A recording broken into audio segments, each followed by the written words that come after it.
Pemirsa, varian COVID-19 Omicron ternyata memiliki pengaruh berbeda dan gejala yang berbeda untuk setiap orang.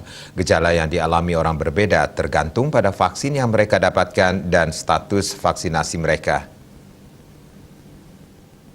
Dr. New York City, Craig Spencer, yang berafiliasi dengan Columbia University menyebutkan mereka yang telah menerima vaksin mRNA dosis ketiga, yakni Moderna dan Pfizer, dan dosis kedua vaksin Johnson & Johnson memiliki risiko paling rendah terkena Omicron.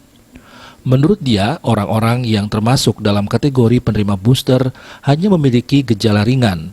Dalam kebanyakan kasus, pasien hanya mengalami sakit tenggorokan, kelelahan, dan nyeri otot. Kemudian mereka yang menerima dosis lengkap vaksin Moderna dan Pfizer juga memiliki gejala ringan, tetapi mereka mengalami lebih banyak gejala daripada penerima suntikan booster.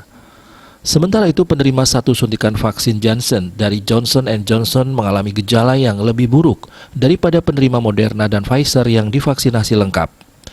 Dokter mengatakan pasien dalam subkategori ini mengalami demam selama beberapa hari. Mereka juga lemah dan lelah serta menderita sesak nafas dan batuk, tetapi kondisi mereka tidak mengancam jiwa. Di sisi lain, orang yang tak divaksin termasuk berada dalam kondisi yang paling parah bila terkena Omicron. Spencer mengatakan sebagian besar pasien yang dirawatnya tidak divaksinasi.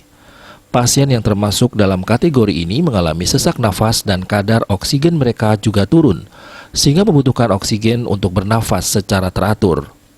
Kondisi ini selaras dengan data lokal dan nasional yang menunjukkan populasi tidak divaksinasi memiliki risiko tertinggi menderita COVID-19 parah, membutuhkan rawat inap, dan meninggal karena virus SARS-CoV-2.